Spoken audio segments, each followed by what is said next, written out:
हम लोग नाम को कैसे लिखते हैं, कहाँ लिखते हैं, उसके बाद उसको किस फाइल में सेव किया जाता है और फिर उसको रन कैसे कराया जाता है, इस पूरे कॉन्सेप्ट को हमने समझा था।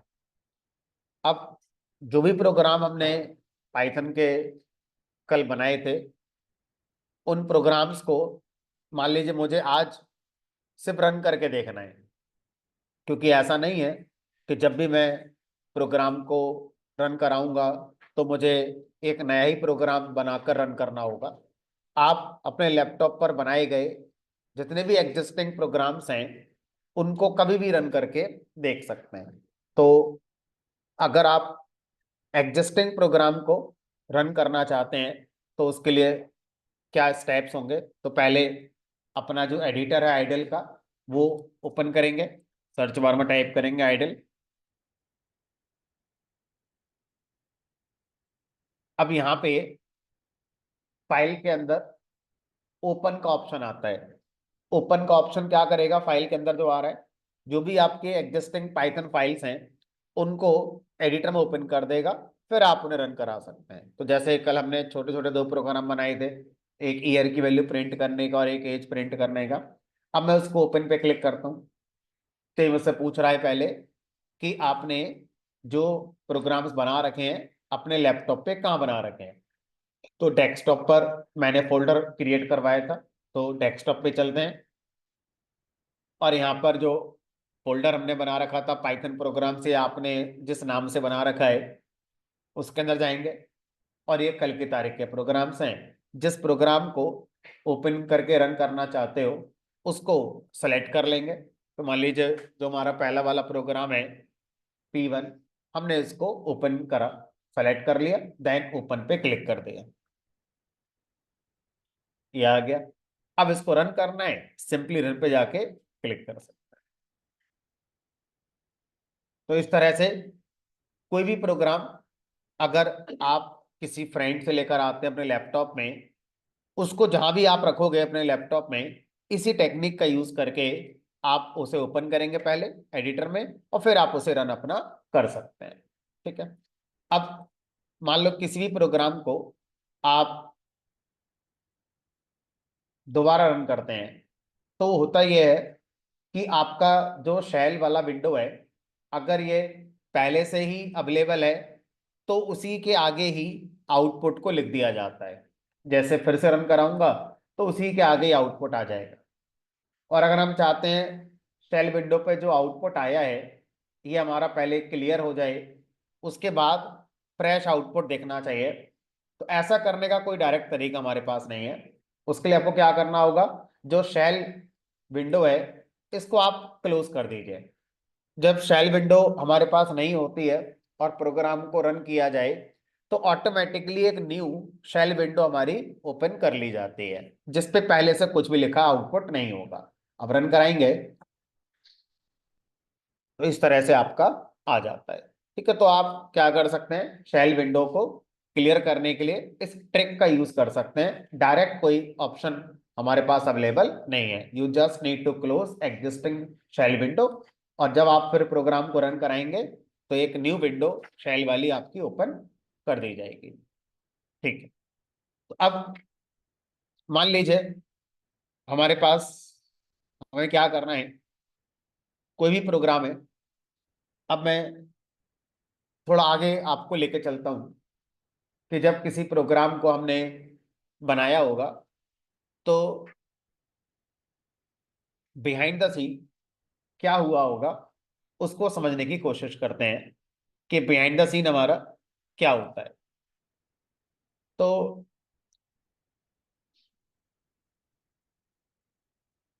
मान लेते हैं ये हमारा इंटरप्रेटर है और ये हमारा पाइथन का प्रोग्राम है जो आपने अपना भी लिखा हुआ था, जिसको आपने .py फाइल में रखा हुआ था। अब जैसे ही आप इस रन ऑप्शन पे क्लिक करते हैं प्रोग्राम को रन करने के लिए, ऐसे इमेजिन कर लीजिए कि ये प्रोग्राम इंटरप्रेटर को हैंड ओवर कर दिया जाता है और फिर हमें हमारा आउटपुट दिखाया जाता है। बट ऐसा हमारे लिए तो लगता है कि हमने क्लिक कर दिया और आउटपुट आ गया, बट क्या क्या और हमारे स्टेप्स होते हैं कि सीक्वेंस में होते हैं, इनको एक बार हम और देख लेते हैं। तो इंटरप्रेटर क्या करता है, सबसे पहले अपने अंदर कंपाइलर का यूज करता है, यानी कि इंटरप्रेटर के अंदर पाइथन में इनबिल्ड एक कंपोनेंट होता है कंपाइलर। तो कल मैंने आपको बताया था पाइथन सेटअप के अंदर कंपोनेंट्स होते हैं, उनमें से एक कंपोनेंट का नाम है इंटरप्रेटर। अब मैं आपसे आज ये कह रहा हूं कि इंटरप्रेटर के अंदर भी कुछ और कंपोनेंट्स होते हैं, उनमें से एक का नाम है कंपाइलर कंपोनेंट। तो जो कंपाइलर है वो क्या करता है, आपके वाले पाइथन फाइल को कंपाइल करता है। कंपाइल करता है का मतलब उसमें गलतियां चेक करता है, सिंटैक्स एरर उसमें चेक करेगा। जैसे मान लीजिए मैंने क्या करा, मैंने यहाँ पर पाइथन में किसी भी लाइब्रेरी के फंक्शन को कॉल करने के लिए हमें उस फंक्शन का नाम लिखना होता है और पैरेंथेसिस का पेयर लगाना होता है। ठीक है, अब रूल है कि ये पैरेंथेसिस का पेयर लगाना पड़ेगा तभी वो कॉल होगा, यानी लाइब्रेरी से आपके प्रोग्राम में अवेलेबल होगा।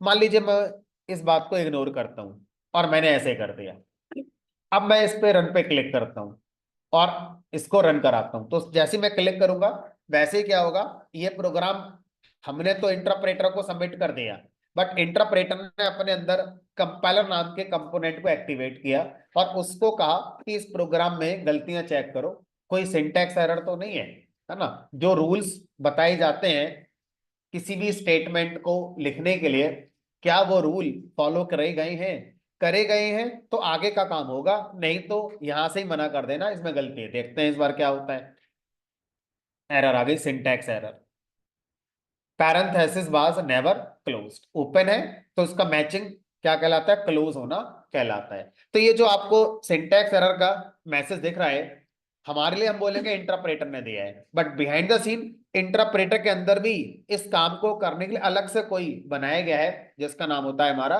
कंपाइलर। तो ये जो मैसेज आया है ये बिहाइंड द सीन इंटरप्रेटर के अंदर जो कंपाइलर कंपोनेंट होता है उसके अंदर से हमारा आया हुआ है।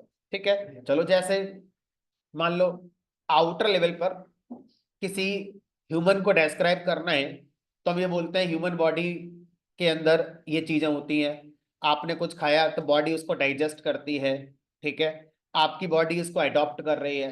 तो एक सिंगल वर्ड हम बोलना चाहें किसी भी ह्यूमन को लेकर तो हम बॉडी शब्द का इस्तेमाल कर देते हैं, लेकिन थोड़ा ज्यादा टेक्निकल बंदा सामने होगा तो अगर कोई आपसे बोले बॉडी डाइजेस्ट कर रही है तो बॉडी के अंदर कुछ होगा, बॉडी के अंदर बहुत सारे ऑर्गन्स हैं, हार्ट्स हैं, लीवर है ना, या आपकी किडनीज हैं या ब्रेन है। तो हर ऑर्गन का अपना अपना एक फंक्शन है, बट सामने वाला अगर टेक्निकल नहीं है, उस फील्ड का नहीं है, तो आप उसको ह्यूमन बॉडी के नाम से सब कुछ कह सकते हैं। सेम कहानी यहाँ पर है, आउटर लेवल पर सब कुछ इंटरप्रेटर के नाम से बताया जाता है, बट हर काम इंटरप्रेटर कह रहा है मैं किसी से करवाता हूं। ठीक है, तो उनमें से अभी हम जिसको डिस्कस कर रहे हैं उसका नाम है कंपाइलर। तो अब मैंने सही लिख दिया, अगर मेरे प्रोग्राम में मैंने कोई सिंटैक्स एरर करी है तो वो सिंटैक्स एरर बताने का काम ये वाला कंपोनेंट हमारा करता है, कंपाइलर कंपोनेंट। तो काम है सिंटैक्स एरर बताना।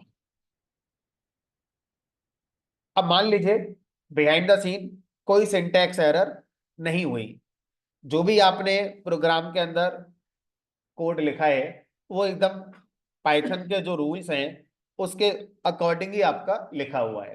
तो अब क्या होता है, आपके लिखे हुए प्रोग्राम में जो इंग्लिश का करेक्टर है PRI पैरेंथेसिस 2 0, इन सबको इनक्रिप्ट कर दिया जाता है और एक दूसरे लैंग्वेज में कन्वर्ट कर दिया जाता है।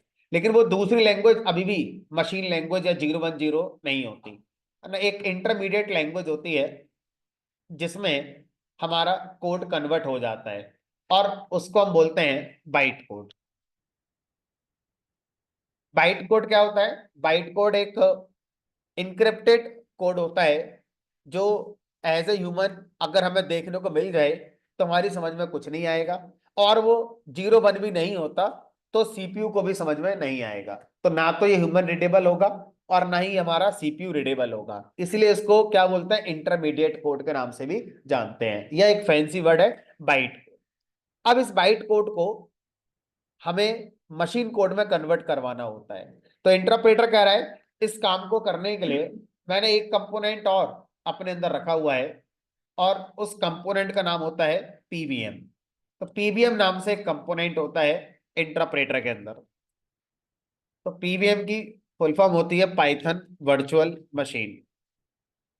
Python virtual machine it is like, जैसे जावा के अंदर जेवीएम होता है, जावा वर्चुअल मशीन, उसी तरह से यहाँ पर पाइथन वर्चुअल मशीन नाम से एक कंपोनेंट होता है पीवीएम। अब ये कंपोनेंट क्या करता है, ये कंपोनेंट आपके बाइट कोड को मशीन कोड में कन्वर्ट करता है, और मशीन कोड में यानी कि 0101 में ये आपका कन्वर्ट करता है, और उसके बाद ये हमारा किसको देता है, सीपीयू को दे देता है, और फिर हमारा आउटपुट हमें दिखाई देता है।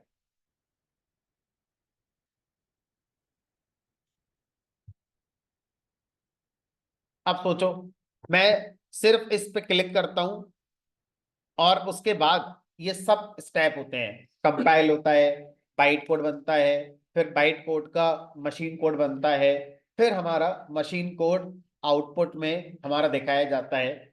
ये बोलने में मुझे 8 से 10 सेकंड लग गए होंगे, होने में नहीं लगेंगे। ये सब हो गया, और आउटपुट मेरा मेरे सामने आ जाता है।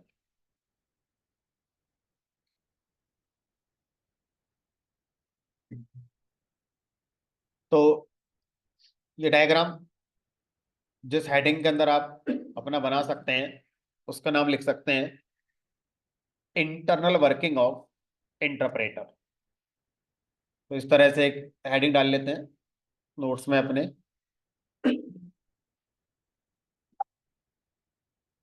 Internal working of interpreter.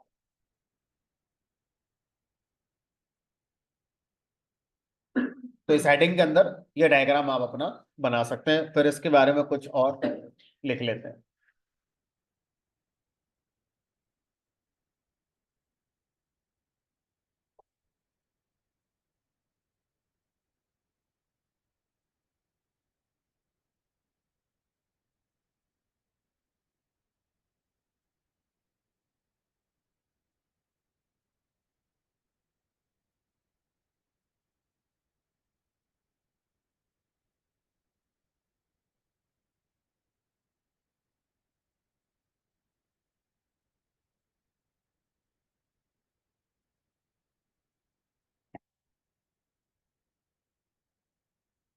थोड़ा सा लिखते हैं इस बारे में।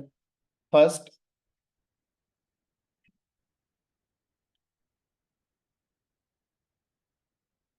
Interpreter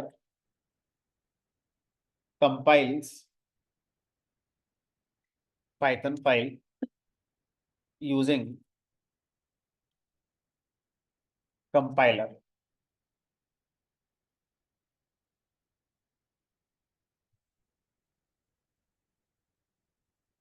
if there is no syntax error, then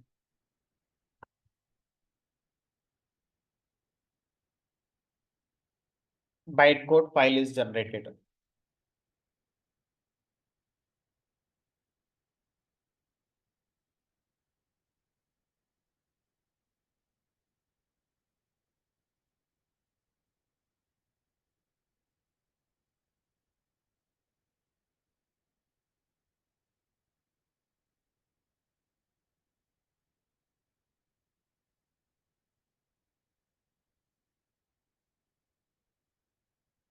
This bytecode file is then converted into machine code by PVM। PVM का मतलब है पाइथन वर्चुअल मशीन।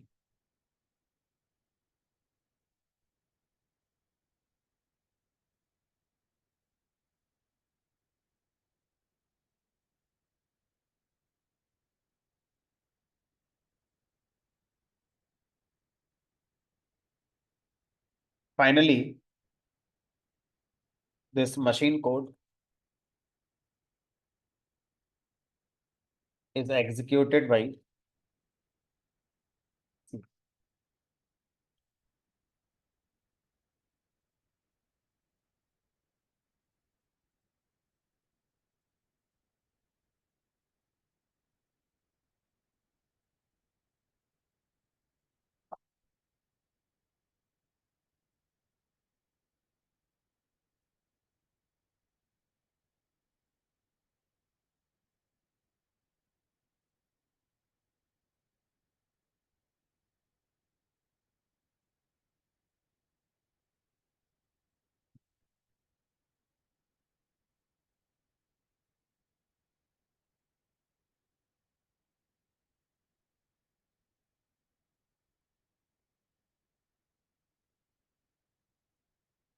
अब पॉइंट ये आता है कि सर मान लीजिए ये सब बिहाइंड द सीन हुआ, हमें हमारा आउटपुट दिखाई दे गया, प्रोग्राम का एग्जीक्यूशन कंप्लीट हो गया। तो अब ये बताइए, ये जो मशीन कोड बना था इसका क्या हुआ? बाइट कोड फाइल जो बनी वो कहाँ गई? तो जब आपका आउटपुट आ जाता है तो जितना भी ये इंटरमीडिएट फाइल्स आपके जनरेट हुई हैं, इन फाइल्स को, इन कोड को, मशीन कोड और बाइट कोड को डिलीट कर दिया जाता है। तो आपके सिस्टम में इन दोनों में से कोई भी कोड अवेलेबल नहीं होता है। अब आपके पास आपका बनाया हुआ प्रोग्राम पाइथन फाइल वो है और आपका आउटपुट है। बीच में जो जो बना बाइट कोड, मशीन कोड, वो ऑटोमेटिकली डिलीट कर दिया जाता है। तो अब मान लीजिए ऐसा है और मैं इस प्रोग्राम को अब दोबारा रन कराऊं तो हमने कहा फिर से ये सब कुछ होगा। पहले कंपाइल होगा, बाइट कोड बनेगा, फिर बाइट कोड का मशीन कोड बनेगा, फिर आपका आउटपुट आएगा। तो जितनी बार आप एक ही प्रोग्राम को रन कराएंगे, बिहाइंड द सीन ये सारे प्रोसेस बार बार हमारे होते रहेंगे। तो जब हम कोई अपना प्रोजेक्ट बनाकर क्लाइंट को डिलीवर करते हैं तो हमारे पास ऑप्शंस अवेलेबल होते हैं कि भाई अगर आप ऐसा करेंगे तो इसका मतलब ये हो गया कि आप अपने क्लाइंट को पाइथन की फाइल देंगे।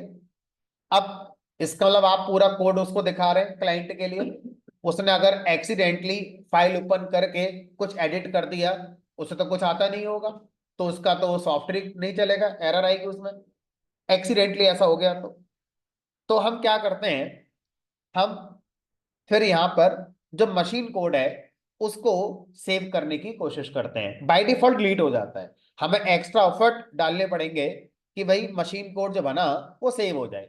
और मशीन कोड जब सेव हो जाएगा तो फिर वो मशीन कोड वाली फाइल मैं अपने क्लाइंट को दे देता हूँ।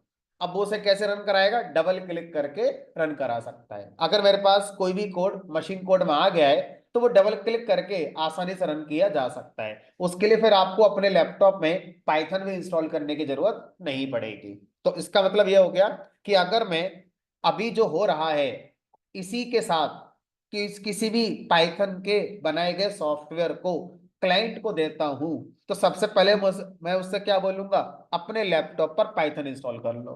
क्योंकि जब तक आपकी में पाइथन इंटरप्रेटर नहीं आएगा प्रोग्राम चलेगा नहीं। अब मेरा क्लाइंट बोलेगा ये क्या होता है, उसका क्या मालूम इंटरप्रेटर क्या होता है, पाइथन क्या होती है।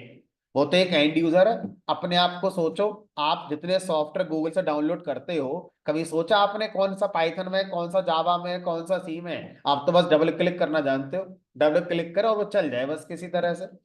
तो हम भी तो यही चाहते हैं, हमारा बनाया गया प्रोग्राम जब किसी एंड यूजर को मिले तो वो डबल क्लिक करके चल जाए। तो ऐसा तब होता है जब आप अपने प्रोग्राम का जो मशीन कोड बनाए उसको सेव कर लेते हैं। तो ऐसा करने के लिए आपको अलग से कुछ करना पड़ेगा। तो जब मैं आपका प्रोजेक्ट कराऊंगा तो उस दिन आपको मैं सिखाऊंगा कि कैसे मशीन कोड को सेव किया जाता है। अच्छा, आप मान लो, थोड़ा लॉजिकली समझने की कोशिश करते हैं कि अगर मैं मशीन कोड को अभी आपको सिखा दूं सेव करना, तो उसका फायदा और उसका नुकसान क्या है? हमने कहा दोनों समझ लेते हैं। और क्या कोई ऐसी लैंग्वेज है जिसने मशीन कोड बनवाए तो होगा ही होगा, बिना मशीन कोड बनवाए तो हमारा कंप्यूटर कुछ चला ही नहीं सकता। चाहे लैंग्वेज का नाम सी रख लो, चाहे जावा रख लो, चाहे कोई सा भी रख लो, है ना, भले ही हम उस लैंग्वेज को जानते हैं या नहीं जानते हैं, अल्टीमेटली उस लैंग्वेज में लिखा गया प्रोग्राम 0 1 में तो कन्वर्ट होगा ही होगा, तभी रन हो सकता है, वरना तो रन हो ही नहीं सकता। तो अब हम ये पूछना चाहते हैं, क्या मार्केट में कोई ऐसी प्रोग्रामिंग लैंग्वेज है जो मशीन कोड बनाकर उसको सेव कर लेती है? हमने कहा हाँ है। क्या नाम है उसका? हमने कहा सी एंड सी प्लस प्लस। ये दो प्रोग्रामिंग लैंग्वेजेस ऐसी हैं कि जब इनके कोड को कंपाइल किया जाता है तो इसमें कोई बीच का बाइट कोड नहीं बनता। इनका जो कंपाइलर है वो सीधा क्या बना देता है, मशीन कोड बना देता है, और मशीन कोड बनाकर एक फाइल में रखकर आपको दे देता है। अब आप सोचिए, अगर मेरे पास मशीन कोड वाली फाइल है, अगर मैं उसको रन कराऊंगा तो क्या फर्दर उस फाइल को रन कराने में कोई ट्रांसलेशन होने हैं, या वो फाइल अब डायरेक्ट रन हो सकती है सीपीयू से? डायरेक्ट रन हो सकती है। लेकिन अगर मैं मशीन कोड की जगह पाइथन फाइल को लेकर घूम रहा हूं और जब रन करना होता है तो मैं इसी को रन कराता हूं, तो इसका रन होने के लिए पहले इसका बाइट कोड बनेगा, फिर बाइट कोड का मशीन कोड बनेगा, तब जाके वो बाइट कोड का मशीन कोड जो बना है वो रन होता है। हमें लगता है हमारा प्रोग्राम रन हो रहा है। दोबारा सुनेंगे इस लाइन को। हमें लगता है हमारा प्रोग्राम रन हो रहा है, हमारा प्रोग्राम रन नहीं हो रहा है। हमारे प्रोग्राम का जो लास्ट फेज में जाके मशीन कोड बना होगा वो एक्चुअल में रन हो रहा होता है। तो अब पाइथन फाइल को रन करना और मशीन कोड वाली फाइल को रन करना, दोनों के एग्जीक्यूशन में कोई डिफरेंस होगा टाइम को लेकर, या सेम टाइम लगेगा? क्या लगता है? अगर मैं पाइथन फाइल रन करवाऊं, दूसरी तरफ पाइथन फाइल को पहली बार जब रन कराया गया मशीन कोड में सेव कर लूं, और फिर अगली बार मशीन कोड को मैं रन करवाऊं, और अगली बार फिर से पाइथन फाइल रन कराऊं, तो फर्स्ट टाइम की बात नहीं हो रही है, सेकेंड टाइम में कौन सी फाइल फास्ट एग्जीक्यूट होगी? मशीन कोड वाली, क्योंकि उसमें फर्दर ट्रांसलेशन तो होने नहीं है।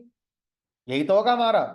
अब अगर पाइथन ने ये कहा कि हमारा मशीन कोड बनता है लेकिन डिलीट हो जाता है, तो अब ले देकर प्रोग्रामर को अगली बार रन करने के लिए पाइथन फाइल ही रह गई।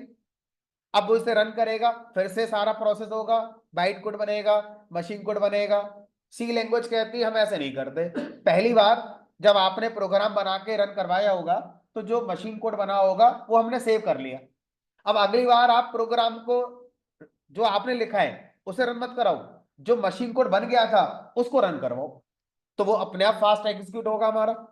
तो अगर मैं ये कह दूं सी लैंग्वेज फास्ट है, पाइथन लैंग्वेज स्लो है, तो समझ में आ जाता है एग्जीक्यूशन का जो टेक्निक है। इस टेक्निक से समझ में आ रहा है कि सी को फास्ट क्यों कहा जाता है, क्योंकि सी में मशीन कोड बना दिया जाता है और नेक्स्ट टाइम अब उस मशीन कोड को आप रन कराइए, उसमें फर्दर कोई ट्रांसलेशन नहीं होना है।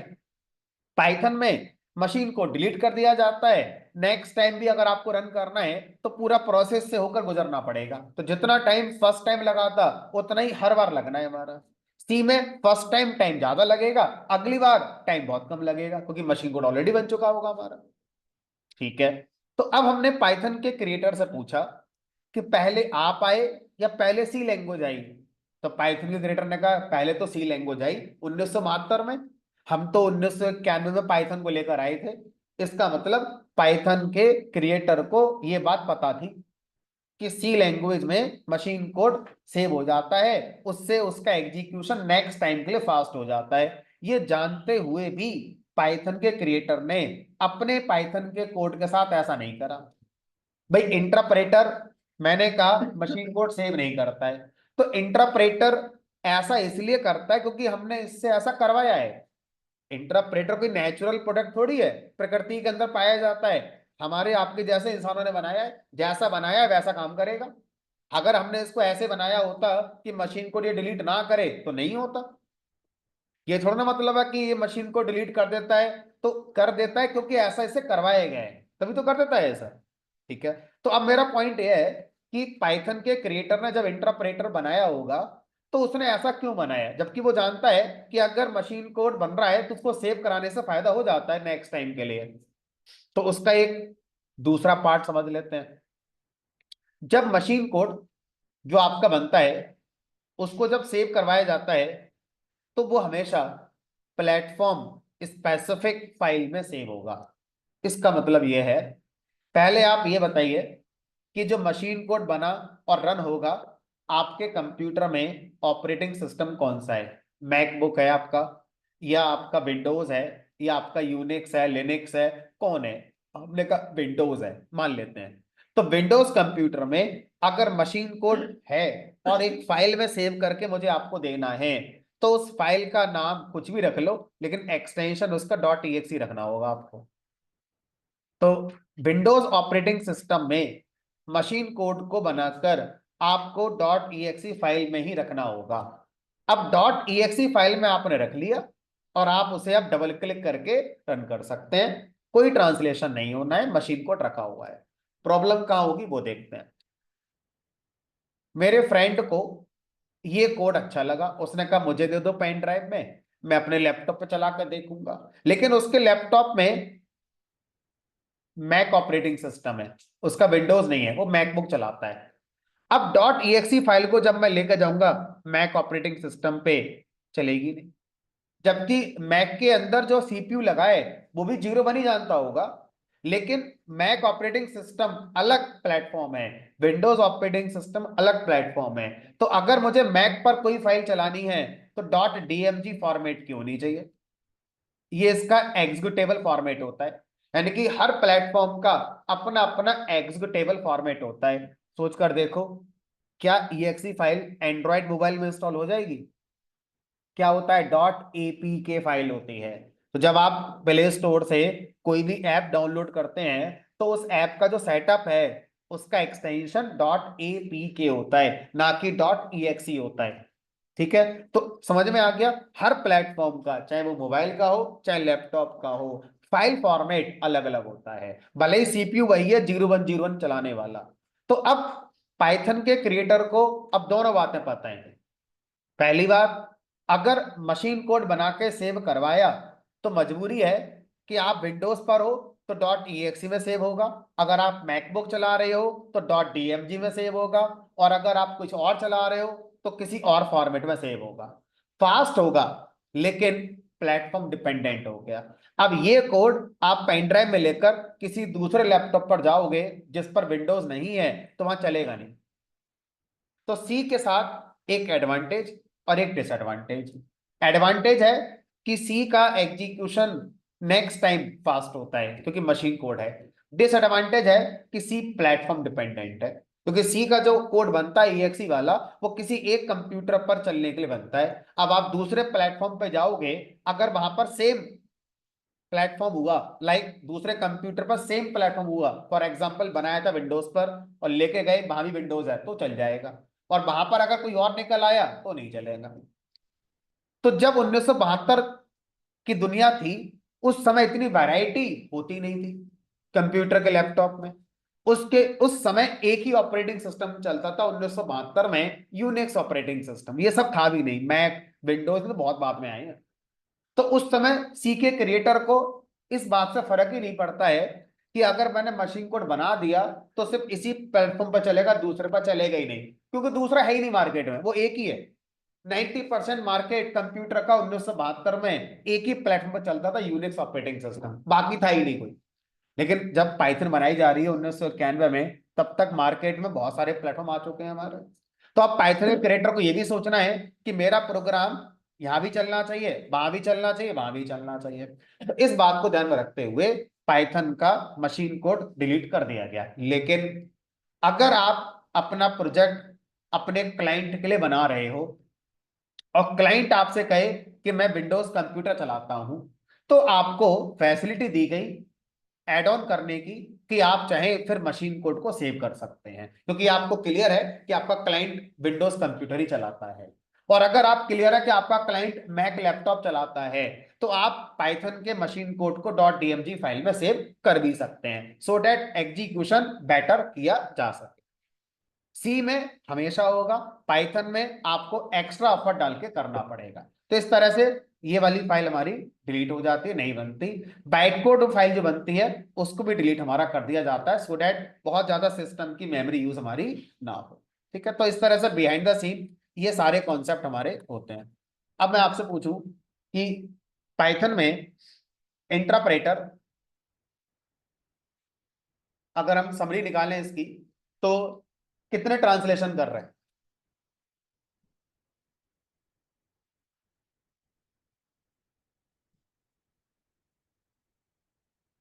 इन short, there are two types of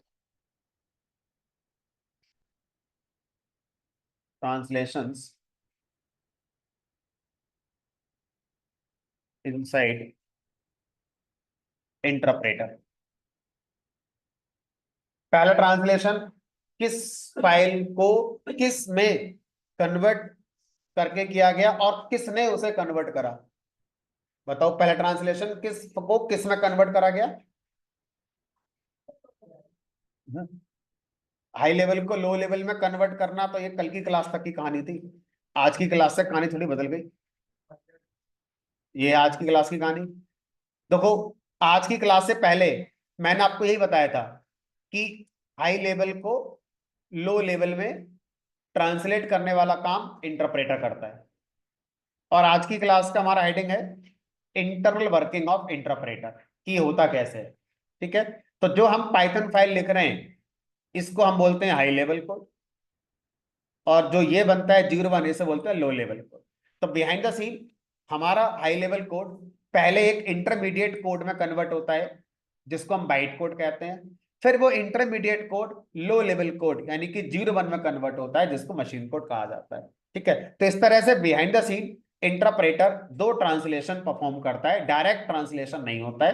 कल तक हमें यही बताया गया था, है ना। तो अब पहला ट्रांसलेशन हो गया Python file to byte code by, कौन करेगा? Compiler. Second translation byte code to machine code. Machine code मतलब लो लेवल। पाइथन फाइल को ब्रैकेट में आप हाई लेवल लिख लीजिए। तो high level to byte code by compiler, then byte code to machine code, और low level by PVM. PVM stands for Python virtual machine, a part of interpreter.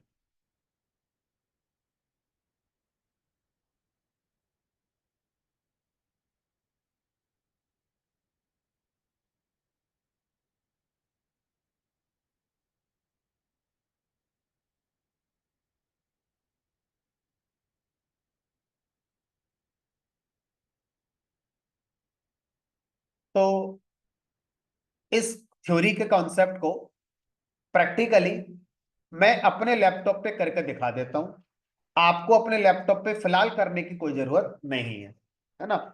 पहली बार हम ऐसा करके देख लेते हैं कि sir high level to low level direct conversion नहीं होता, high level to byte code, byte code का फिर बनता होगा लो लेवल। तो मैं करके दिखाता हूं अपने लैपटॉप पर, आपको करने की जरूरत नहीं है। ठीक है, आप बस समझिए। अब जैसे जब मैं अपने प्रोग्राम को डायरेक्ट आइडल पर रन कराऊंगा तो ये सारी चीजें हमसे हाइड कर दी जाती हैं। तो हम टेक्निकल टर्म यूज कर सकते हैं आइडल। इन सारे कॉन्सेप्ट का एब्स्ट्रैक्शन हमें दे देता है। एब्स्ट्रैक्शन मतलब होता है जो इंटरनल वर्किंग है उसको हाइड कर देता है, हमसे बस कहता है क्लिक करो, ये लो आउटपुट अपने। लेकिन अगर मैं इस प्रोग्राम को जो बना हुआ है, अगर मैं कमांड प्रॉम्प्ट से मैन्युअली करके दिखाऊं तो कैसे करूंगा वो देखते हैं। तो यहां पर मैं कुछ लिखूंगा, और जो मैं लिखूंगा उससे क्या होगा, सिर्फ कंपाइलर एक्टिवेट होगा। और कंपाइलर जो बाइट कोड बना के डिलीट कर देता है, मैं उससे बोलूंगा डिलीट मत करो, हमें दिखा दो। हम देखेंगे बाइट कोड देखने में कैसा होता है। तो मुझे कुछ लिखना होगा यहाँ पर, मैं लिखता हूँ यहाँ पर python dash M P Y underscore compile name of file that you want to compile. तो ये कोई कमांड है जो इंटरप्रेटर से ये कहती है कि इंटरप्रेटर अपने अंदर के कंपाइलर को एक्टिवेट करना और जो बाइट कोड फाइल बने उसको हमें दे देना, डिलीट मत करना और आगे वाले काम को करना मत अभी, मतलब मशीन कोड बनाने वाला काम मत करना, पहले पहले वाला काम करके हमें दिखा दो कि क्या हुआ क्या नहीं हुआ। मैंने एंटर करा, जैसे ही मैं एंटर करूंगा वैसे ही यहां पर एक फोल्डर बन जाता है पाई कैशे। पाई कैशे मतलब कैशे फाइल इसके अंदर आएगी। कैशे फाइल कौन सी? बाइट कोड वाली फाइल, ये आ गई इसके अंदर। ये है बाइट कोड वाली फाइल, कंपाइल्ड पाइथन फाइल। अब इस फाइल का जो एक्सटेंशन होता है वो होता है डॉट पी वाई सी। तो बाइट कोड फाइल का जो एक्सटेंशन है वो डॉट पी वाई सी हमारा होता है, पाइथन कंपाइल्ड फाइल इसका फुल फॉर्म है। अब इस फाइल को मैं ओपन करके आपको दिखाऊंगा। तो इसमें जो हमने लिखा था प्रिंट 2024, इसका बाइट कोड हमारा आ गया होगा। Byte code is like some sort of encrypted code. Open करके देखते हैं ये क्या है। हमने कहा बस इसी को बोलते हैं byte code symbol. These are the byte code symbols. As human we can not interpret और अंडरस्टैंड दीज सिंबल्स। तो सर ये तो 0 1 भी नहीं है, तो ये तो हमारे सीपीयू को भी समझ में नहीं आएगा। हमने कहा ये 0 1 भी नहीं है और ये हाई लेवल भी नहीं है, बीच का कोड है जिसको बोलते हैं byte code, intermediate code, byte code, object code. तो कई सारे नाम इसके हमारे हो जाते हैं। ठीक है। अब अगर मैं इसको डिलीट कर दूं तो हमने कहा डिलीट हो जाएगा। तो सर रन कैसे कराओगे? हमने कहा तुम दोबारा बना लेते, फिर बन गया। अब मुझे इस बाइट कोड का मशीन कोड बना के रन करना है, तो अब मैं क्या करूंगा, मैं लिखूंगा पाइथन और अब मैं जो रन करा रहा हूं यहां पर ये बाइट कोड वाली फाइल रन करा रहा हूं। तो अब इस बार जब मैं इस कमांड को लिखता हूं तो मैं अपने इंटरप्रेटर से ये कह रहा हूं कि इंटरप्रेटर हम आपको बाइट कोड दे रहे हैं, अब अपना से पीबीएम कंपोनेंट एक्टिवेट करना और पीबीएम कंपोनेंट से मशीन कोड बनवाना और मशीन कोड बनाकर सीपीयू को दे देना। लेकिन हमारा इंटरप्रेटर ये कहेगा कि जो मशीन कोड बनेगा वो मैं आपको नहीं दूंगा, वो डिलीट कर दूंगा। यानी कि मशीन कोड अभी मेरे पास होने का कोई कॉन्सेप्ट नहीं है। ठीक है। आगे चलकर हम कुछ एक्स्ट्रा सॉफ्टवेयर लेकर आएंगे जिनसे मशीन कोड भी हमारा सेव हो जाता है। तो जब प्रोजेक्ट पे काम करेंगे उस दिन मैं आपको ये कराऊंगा। फिलहाल अभी रन करते हुए देख लेते। ये आपका आउटपुट आ गया। तो अगर आप इतनी मेहनत करते हैं तो आपको ये दोनों फेस अलग अलग दिखाई देते हैं। ये अलग फेस है, ये अलग फेस है। ये सिर्फ समझने वाली बात है। समझ में आ गया? हाँ, जो आप बता रहे हैं वो प्रैक्टिकली सही है। तो आप अगर ऐसे करेंगे तो आपको एक प्रोग्राम को आउटपुट तक देखने में बहुत टाइम लग जाएगा, है ना। तो बेटर है कि लर्निंग के टाइम पर आप इस ऑप्शन का यूज कर लें। बिहाइंड द सीन जो हो रहा है वो हमारी समझ में अब आ गया। तो हम आगे से आइडल पे ही प्रोग्राम रन कराएंगे, लेकिन कोई पूछ लेगा तो कॉन्फिडेंटली बता सकते हैं कि भाई पीछे कोड कंपाइल भी होता है, बाइट कोड बनता है, फिर पीबीएम कंपोनेंट आता है, मशीन कोड बनाता है, तब आउटपुट आता है। हमें तो यहाँ पर जो दिखाया जा रहा है ये बहुत कुछ हमें से हाइड करके दिखाया जा रहा है। ठीक है, चलो इसको हटा देता हूँ, ये सब आपको करने की कोई जरूरत नहीं है। इंटरनल वर्किंग ये हमारी समझ में आ जाती है, कौन सी फाइल क्या है और कैसे क्या होता है। अब आगे चलते हैं।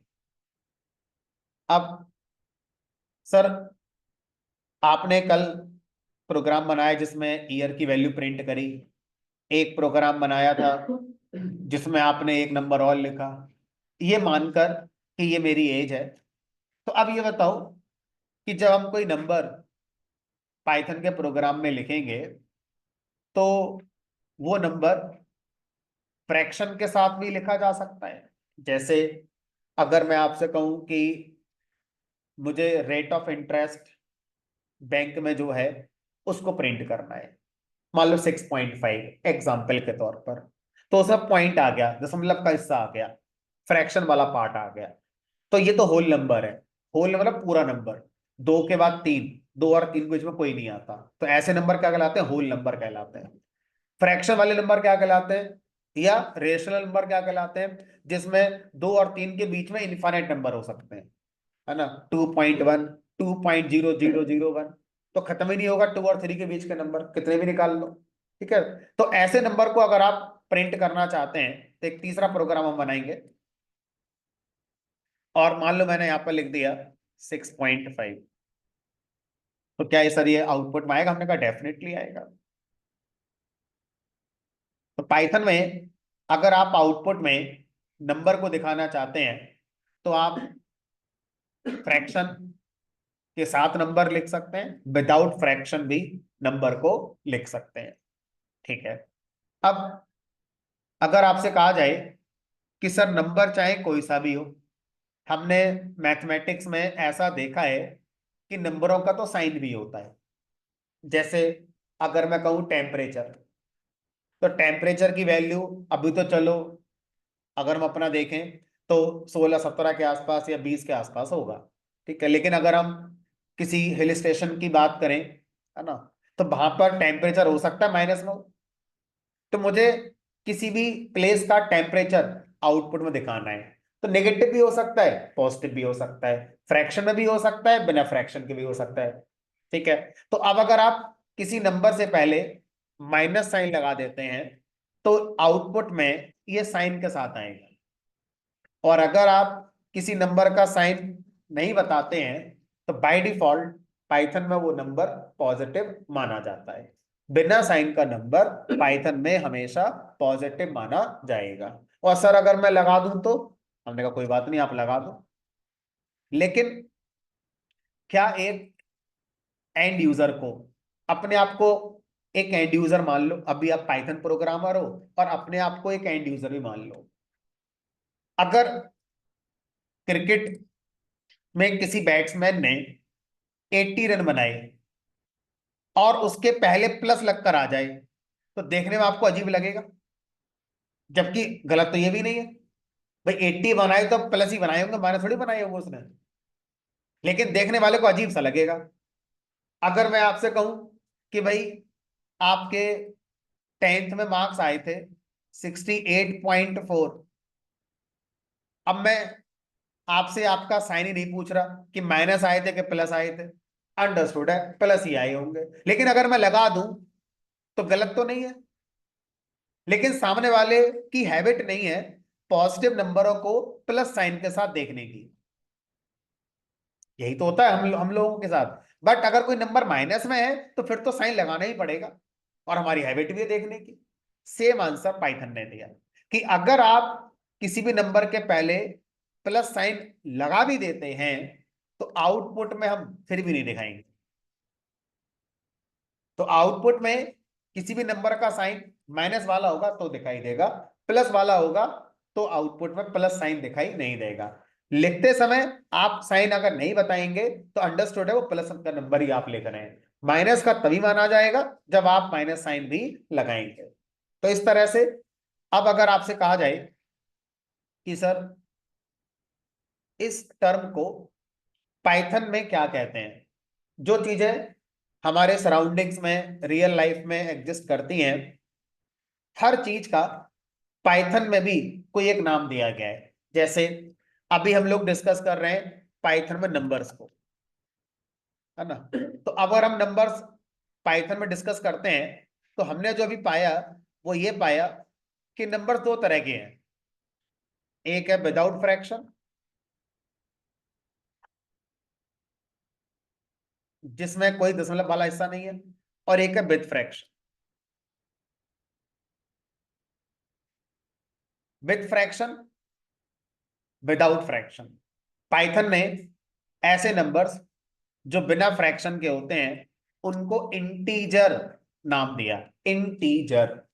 तो प्रोनाउंसिएशन पूरा है इंटीजर, लेकिन जब कभी लिखा आप देखेंगे कहीं पर तो शुरू के 3 लेटर आप लिखा हुआ देखेंगे INT, तो इंट का प्रोनाउंसिएशन होगा इंटीजर। तो अगर मैं आपसे कहूं कि मेरे पास एक इंटीजर है तो इसका मतलब है आपके पास एक नंबर है बिना फ्रैक्शन का, तो अब मैं चाहूं तो ये सेंटेंस बोलूं कि मेरे पास नंबर है बिना फ्रैक्शन का। मुझे 3-4 शब्दों का इस्तेमाल करना पड़ा इस पूरे सेंटेंस को बोलने में। अब मैं इसको शॉर्ट में बोलूंगा तो मैं ऐसे कह सकता हूं मेरे पास इंटीजर है। ठीक है, तो हम लोग पाइथन के अकॉर्डिंग कम्युनिकेट करेंगे। तो जब भी मुझे ऐसे नंबरों को रेफर करना होगा प्रोग्राम में जिसमें फ्रैक्शन पार्ट नहीं है, तो मैं इंटीजर ही बोला करूंगा, क्योंकि किताबों में इंटीजर लिखा मिलेगा, किसी भी वेबसाइट से पढ़ोगे उसमें इंटीजर लिखा मिलेगा, किसी इंटरव्यू में जाओगे वहां भी वो इंटीजर ही बोलेगा इंटरव्यूअर, है ना। तो हमें इन शब्दों को सीखना होगा। तो ऐसे कितने हैं, हमने कहा लास्ट तक, आखिरी क्लास तक कुछ ना कुछ शब्द आते ही रहेंगे। तो ये तो ऑब्वियस है, आप बैंकिंग फील्ड में जाओगे तो तभी पता चलेगा ना कि डीडी और चेक में क्या डिफरेंस है। जब तक बैंकिंग फील्ड में नहीं उतरोगे तब तक तो पता ही नहीं चेक किसे कहते हैं, डीडी किसे कहते हैं, बाउचर किसे कहते हैं, क्रेडिट किसे कहते हैं, डेबिट किसे कहते हैं। जब इस फील्ड में जाओगे तभी तो इन शब्दों को सुनोगे। अब कोई शेयर मार्केट में इन्वॉल्व है तो सर शेयर मार्केट से रिलेटेड शब्दों का मालूम होगा कि भाई ये होता है, सेंसेक्स होता है, बीएसई होता है, ये होता है, वो होता है, एसआईपी होता है, म्यूचुअल फंड होता है। अब जिसको कुछ नहीं पता ये क्या है, तो उसके लिए सब बेकार की बातें हैं। तो आप जिस फील्ड में जा रहे हो उस फील्ड से रिलेटेड बहुत सारे शब्द आपको सीखने पड़ते हैं, तब आपको उस फील्ड की नॉलेज अच्छी हो पाती है।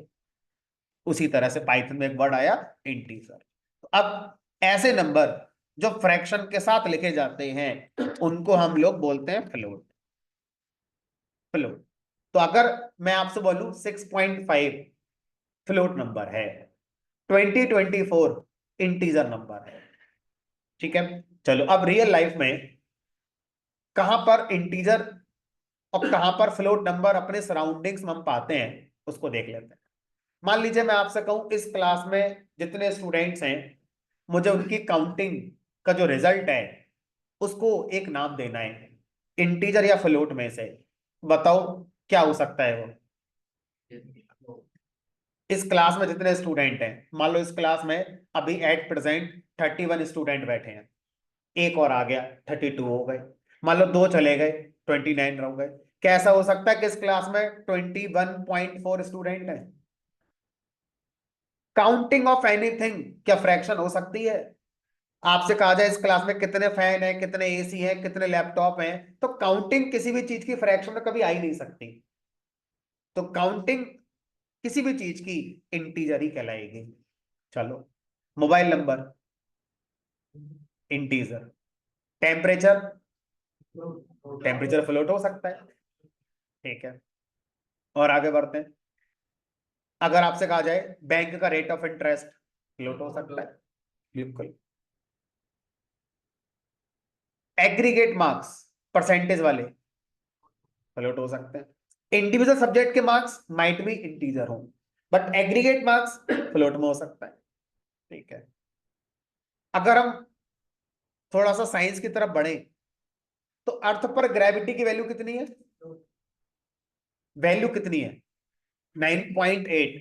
अगर आप कहें सर 0.8 रहने दो, 9 ही रख लो, पूरी फिजिक्स बदल जाएगी। समझ में आ रही कहानी। समझने की कोशिश ये करनी है कि फ्लोट का इस्तेमाल हमें कब करना चाहिए, जहां पर एक्यूरेसी मैटर करती है। इन सारे एग्जाम्पल में एक्यूरेसी बहुत मैटर करती है। बैंक का रेट ऑफ इंटरेस्ट किसी का 6.5 है और किसी का 6.4 है, तो सर ये बहुत बड़ा डिफरेंस हो सकता है अगर लोन अमाउंट करोड़ों में है तो। अगर लोन का अमाउंट 2-4-5 हजार का है तो फर्क ही नहीं पड़ेगा ज्यादा। यानी कि 0.1% पे आपका ईएमआई बहुत फ्लक्चुएट हो जाएगा अगर आपका जो लोन अमाउंट था वो कई करोड़ का है तो। समझ में आ रही है कहानी हमारी। तो एक्यूरेसी पर काम करना है फ्रैक्शन। एक स्टूडेंट के मार्क्स आए 68.58, अगर मैं लिख दूंगा तो ब्रेक जल्दी सीखेगा। 68.58, दूसरे के आए 68.56। किसकी फर्स्ट है, पहले वाले की, क्योंकि इसके आए 68.58, इसके आए 68.56। सोचो, अब मैं फ्रैक्शन की बात ही ना करूं तो दोनों के 68 हो गए, फर्स्ट सेकंड कैसे करोगे डिसाइड। तो जहां पर एक्यूरेसी मैटर करती है वहां पर फ्लोटिंग नंबर लेकर चलने चाहिए। ठीक है, और जहां पर लमसम में काम करना है, इतना एग्जैक्ट एक्यूरेट लेकर कैलकुलेशन नहीं करनी है, वहां पर हम इंटीजर लेके अपना चल सकते हैं। ठीक है, Aadhaar number integer, account number integer.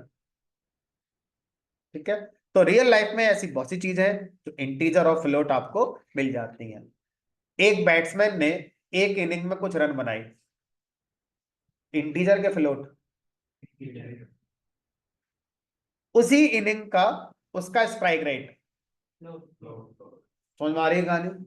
ठीक है, कहाँ फ्लोट है और कहाँ इंटीजर है दुनिया के अंदर। चलो, तो अब पाइथन के अंदर हमारे पास जो नंबर्स हैं वो दो तरह के हो गए फिलहाल, नंबर्स इन पाइथन।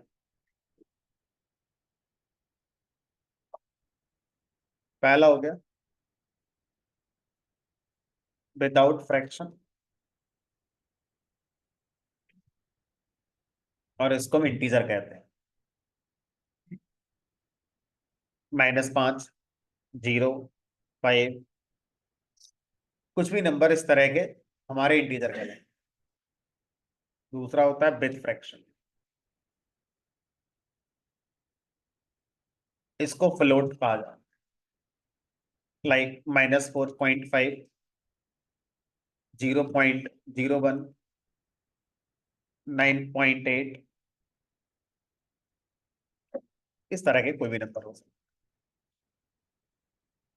तो नंबर कैन बी नेगेटिव और positive in sign, and integer and float based on accuracy और बेस्ड ऑन टाइप।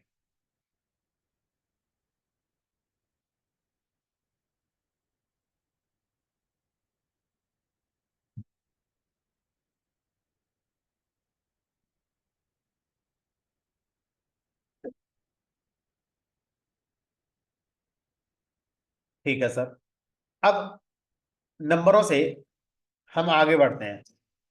मुझे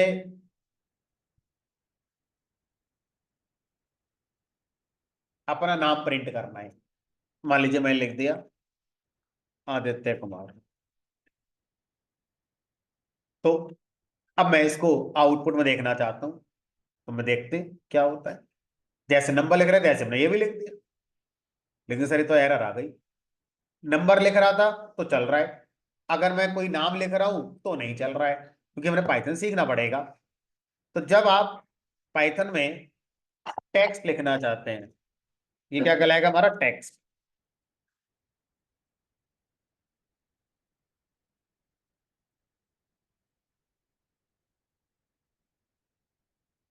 तो टेक्स्ट का मतलब क्या होता है?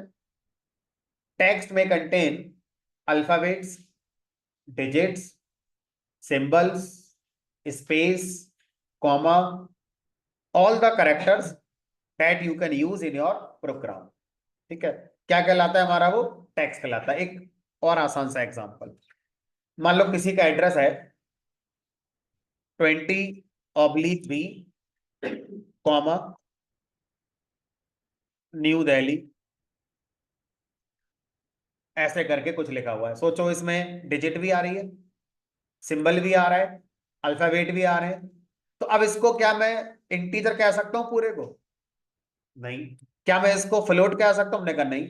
तो क्या कहें फिर? हमने कहा टेक्स्ट। तो टेक्स्ट का मतलब अल्फा न्यूमेरिक भी होता है। सिर्फ अल्फाबेट्स होंगे वो भी ठीक है, अल्फाबेट्स के साथ कोई सिंबल है, कोई डिजिट है, वो भी आना चाहे तो वो भी आ सकती है, कोई दिक्कत नहीं।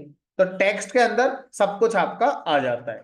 ठीक है, बट सबसे इंपॉर्टेंट पॉइंट कि देखकर हम कैसे पहचाने कि वो टेक्स्ट है, तो उसके लिए हमें सिंटैक्स बताया गया कि अगर कोई भी टेक्स्ट आप लिखेंगे तो उसको कोट्स के पेयर में लिखना होगा।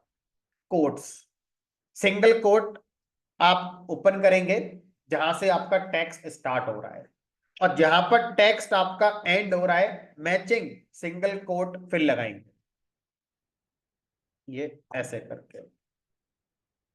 अब ये पहचान हो गई कि ये जो लिखा जा रहा है वो टेक्स्ट लिखा जा रहा है। अब इसके अंदर अगर मैं लिख दूं आदित्य कुमार @2024, सब कुछ ठीक है, कोई दिक्कत नहीं है। अब ये नहीं कह सकते कि सर ये तो इंटीजर है, नहीं, आप कोट्स के अंदर आ गए। जब भी आप कोट्स के अंदर कुछ लिखेंगे तो वो टेक्स्ट हमारा कंसीडर किया जाएगा। फिलहाल इसको रन कराएंगे तो ये हो जाएगा। अब टेक्निकली जिसको हम टेक्स्ट कह रहे हैं पाइथन में, इसका नाम रखा गया है स्ट्रिंग, STRING।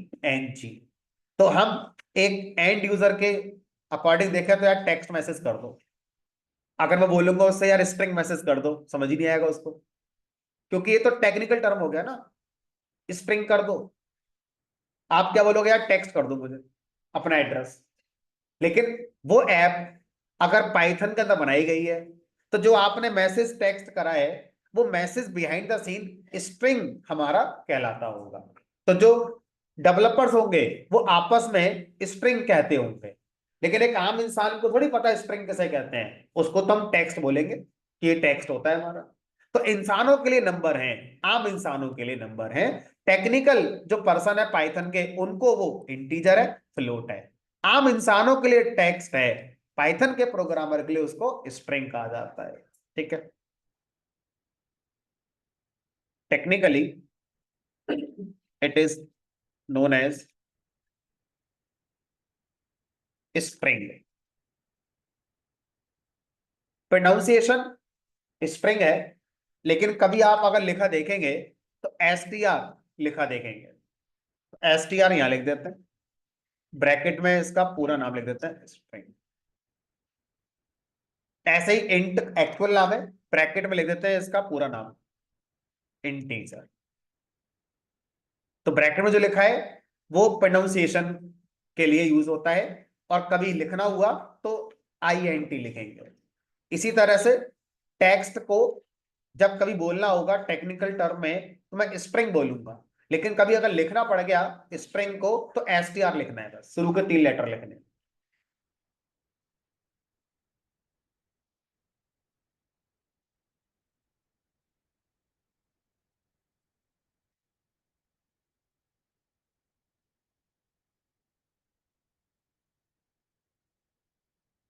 अब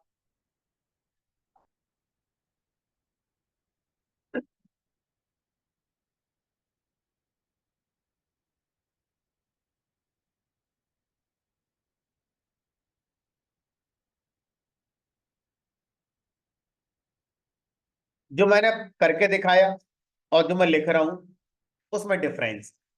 मैंने करके दिखाया, स्ट्रिंग को आप कोट्स के अंदर लिखते हैं, लिख रहा हूं मैं स्ट्रिंग को दिखाने के 4 तरीके होते हैं प्रोग्राम।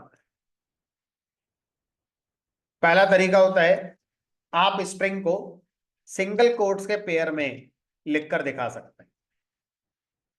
सिंगल कोट से स्टार्ट करेंगे और जो लिखना है वो आप लिख सकते हैं, और फिर सिंगल कोट को क्लोज कर देंगे, जो कि अभी हमने करके देखा है।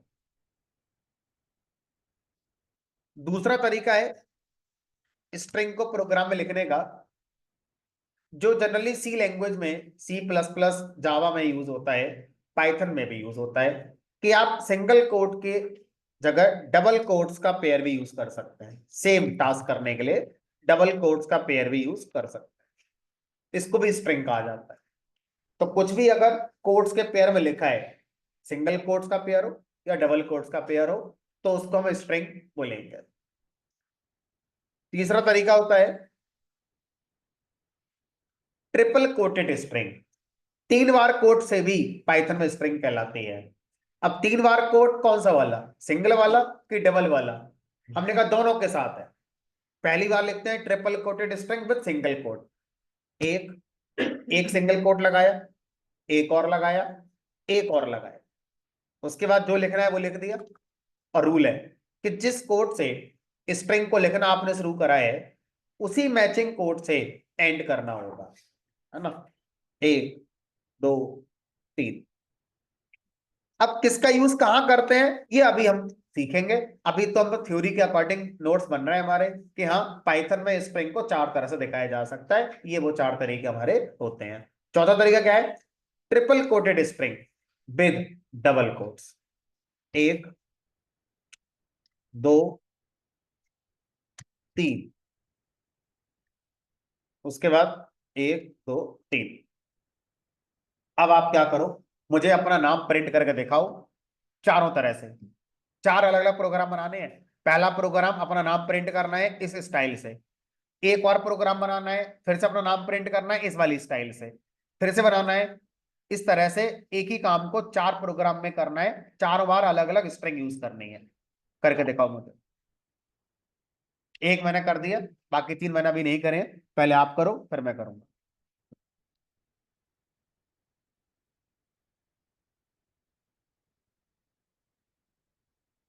दूसरी बार ऐसी मत कर देना, इसी मत लिख देना, अलग प्रोग्राम बनाना। ठीक है। अभी हर काम जो हम सीख रहे हैं अलग प्रोग्राम से सीखना है, एक ही मिक्स नहीं करना है।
हाँ कर सही है, लेकिन अलग अलग प्रोग्राम बना लेते ज्यादा अच्छा रहता है। एक में बार बार ना लेकर अलग अलग प्रोग्राम बना लो।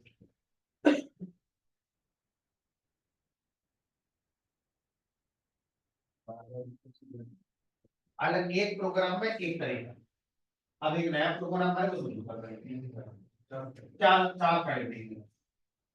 अभी हमने एक में आपने बना दिया है, गलत वो भी नहीं है, लेकिन हम अभी एक ही फाइल में एक ही चीज करना चाहते हैं, जिससे थोड़ा क्लियरिटी रहे। प्रोग्राम जहां पर आप सेव कर रहे हो ये वो लोकेशन है जहां पाइथन इंस्टॉल होती है और ये एडिट होती है। तो आपको अपने प्रोग्राम बाद में कोई ढूंढोगे मिलेंगे नहीं। तो आप अपने प्रोग्राम्स को एक फोल्डर बना के डेस्कटॉप पे या सी ड्राइव डी ड्राइव के अंदर वहां सेव करो। तो कल जो सेव प्रोग्राम बनाए थे कहाँ सेव करेंगे? आज आपने प्रोग्राम अभी भी बनाया, पहला पहला बना रहे हो तो डेस्कटॉप पे जाओ और यहाँ पाइथन प्रोग्राम फोल्डर बना दो, इसके अंदर जाओ।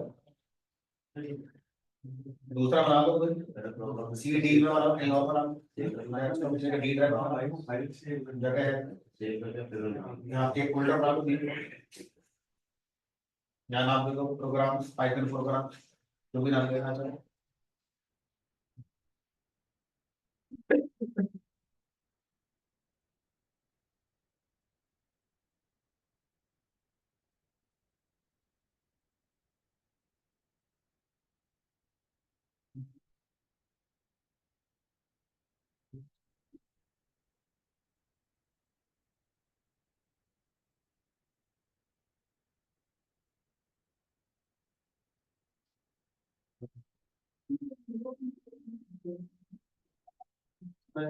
डेवलपर क्या करा है, शेल ओपन करा है।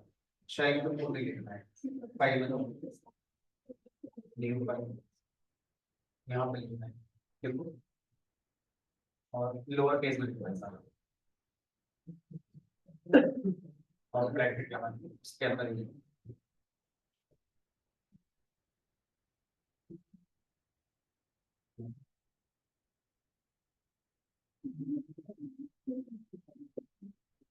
जैसा भी एक फाइल बनाई आपने, तो जो फाइल बनाई होगी, तो उसमें सिर्फ पहली वाली लिख दीजिए, और फिर एक नई पाइथन फाइल बनानी थी जिसमें से दूसरा वाला तरीका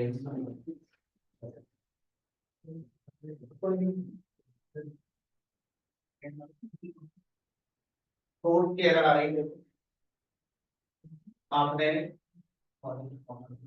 हाँ, तो डबल कोट लगाओ ना, डबल कोट का सिंगल कोट का लगाया है, डबल कोट का सिंगल कोट लगाया ना आपने, तो सिंगल कोट ही लगेगा सेकंड वाले में, सिर्फ डबल कोट ही लगेगा। स्टार्ट कर दे सकते हो आप, नहीं सेव कर रहे हैं इसको, हाँ अब इसको सेव करना है पहले, करो। अब हाँ ठीक है, पीडू डाल दो, सही है, सेव बता दें। इसी तरह सारे प्रोग्राम बनाए हैं, यहाँ पर ही बनाना है, फाइल बना के न्यू फाइल करके इस तरह से न्यू फाइल, तो आपके सारे बनते रहेंगे।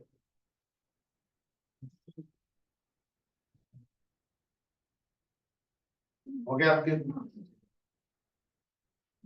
आपके हो गए सारे, एक ही बता दिया कल।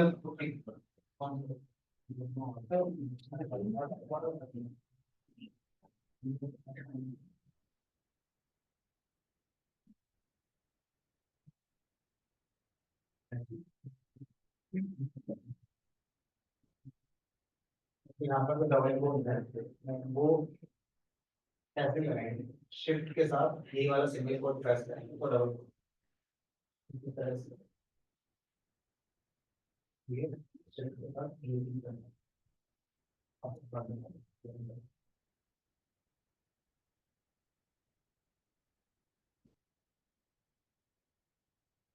देखो इस काम को कैसे करना था, तो एक तो ये हो गया। अब आपको क्या करना है, नई फाइल बनानी है, और यहाँ पर दूसरा वाला तरीका इस्तेमाल करने के लिए प्रोग्राम लिखना है।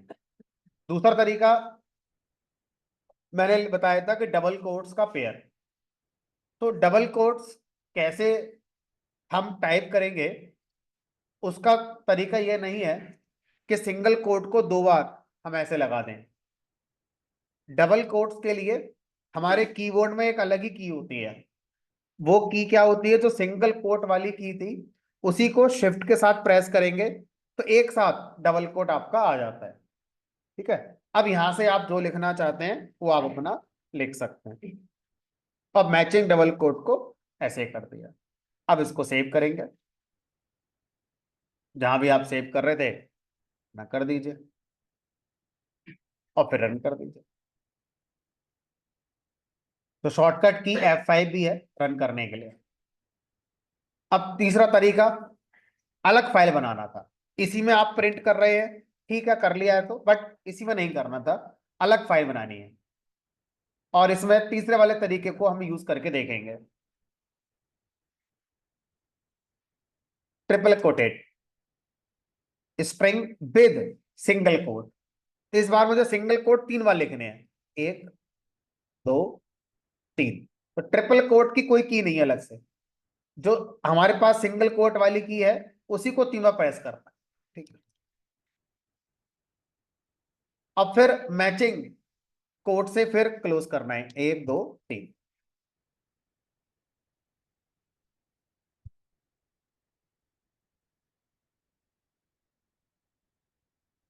ठीक है, चौथा और आखिरी तरीका था यही काम। अब डबल कोट्स को तीन बार लगाना है, तो शिफ्ट के साथ वही की प्रेस करेंगे सिंगल कोट वाली, तो डबल कोट आ जाएगा एक बार, फिर से करेंगे दो, फिर से करेंगे तीन, और ऐसे करके हो जाएगा। तो इस तरह से मेरा कहने का मतलब था कि हर प्रोग्राम को अलग अलग फाइल में सेव करना है। तो ये अलग फाइल हो गई, ये अलग फाइल हो गई, ये अलग फाइल हो गई। अभी मैंने इसके डिफरेंस को नहीं पढ़ाया कि कौन सा तरीका कब यूज करना चाहिए। अभी आप जिसके साथ ज्यादा कंफर्टेबल हैं आप उसके साथ चले जाओ। तो ऑब्वियसली पहले वाले के साथ होंगे, क्योंकि उसमें शिफ्ट की अलग से अंगूठे से प्रेस नहीं करनी पड़ रही है, सबसे कम एफर्ट उसी में लग रहा है मेरे। तो आप उसके साथ चले जाओ फिलहाल के लिए। लेकिन इन चारों का अपना यूसेज है। आप ऐसा नहीं कह सकते कि इसकी जगह मैं ये लगा लूं तो चल जाएगा कि नहीं, तो कुछ मामले ऐसे होंगे नहीं चलेगा। और अभी जो लिख रहे हैं उसमें चारों में से कोई सा लगा लो, क्योंकि ऐसा कुछ है ही नहीं कि यही वाला यूज करना है हमारे लिए। ठीक है। अब मैं आगे कुछ यहां पर लिख रहा हूं, आप करके देखोगे। वी में use any character inside string.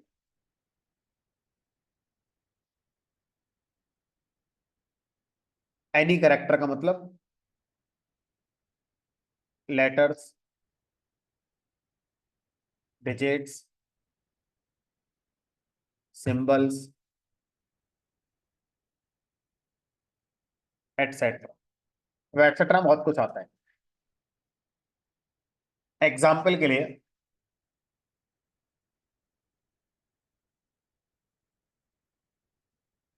मैं अपना एड्रेस प्रिंट कराता हूं, आप अपना एड्रेस प्रिंट कराना।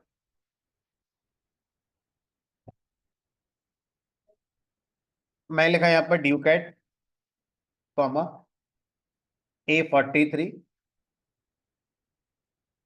सेक्टर 16, नोएडा। अब देखो, ये स्ट्रिंग है, इसमें अपर केस का लेटर भी है, लोअर केस का भी है, कॉमा भी है, डैश भी है, डिजिट भी है, स्पेस भी है, कुछ भी, एनी करेक्टर।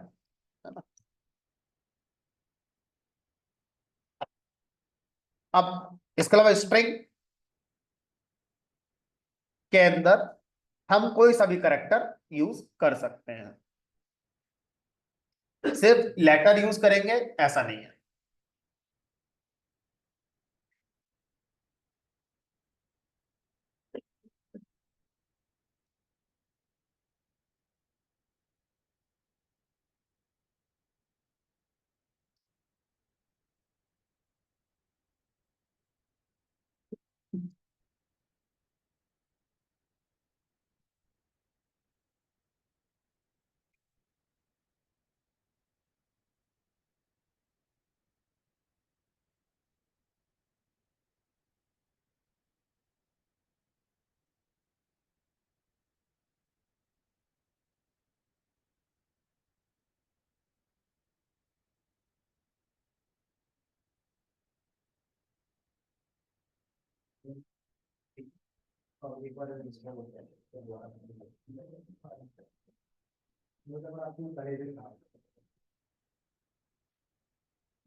हाँ, तो इसको क्या करो, शेल को क्लोज कर दो, शेल विंडो को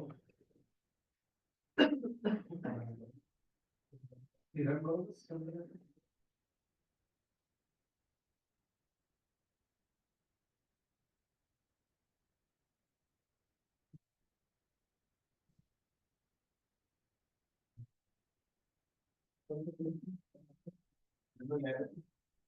तो आपको दोबारा तरीका बताया था, आइडल में फाइल में व्यू ओपन करके तो ऑप्शन आता है, यहाँ से आइडल से ओपन करके फाइल विंडो 10 में यहाँ ऑप्शन आता है।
हो गए ये वाले? ठीक है। अब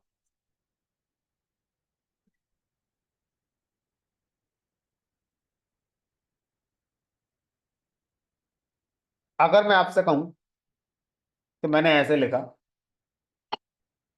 मान लो 10,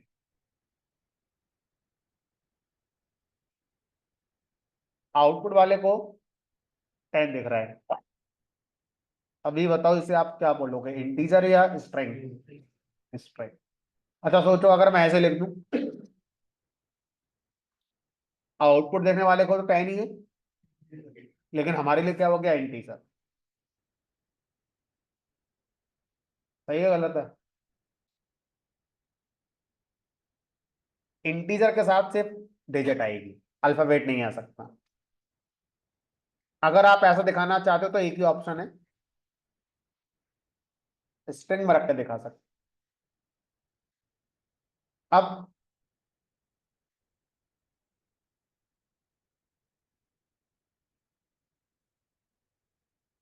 कॉमन सेंस से बताओ क्या आंसर आना चाहिए।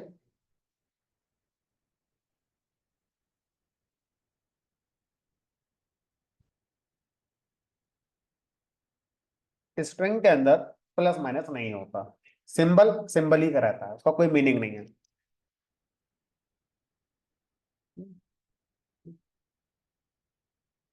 चलो, तो यहां तक हमें प्रोग्राम लिखना, सेव करना, इंटीजर, फ्लोट, स्ट्रिंग, ये सारी चीजें हमारी क्लियर हो जाती हैं। ऑनलाइन किसी का कोई डाउट? जो प्रोग्राम मैंने करने को कहे थे, जो मैंने बनाए, हो गए आपके?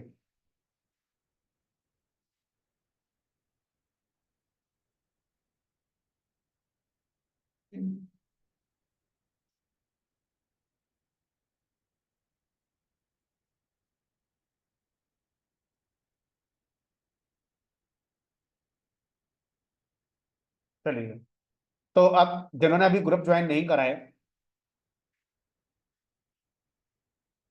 इस नंबर पर व्हाट्सअप करेंगे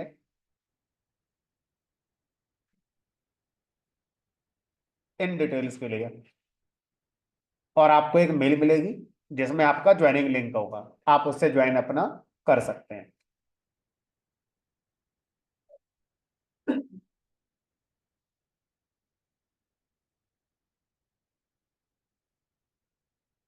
कल ऑफ रहेगा, थर्सडे। नेक्स्ट क्लास हमारी होगी फ्राइडे को। हमारा जो बैच है वो Monday, Tuesday, Wednesday and Friday run होगा। थर्सडे ऑफ रहेगा, सैटरडे संडे ऑफ रहेगा। ठीक है, तो अभी आज इतना ही, फ्राइडे को मिलेंगे 6 बजे।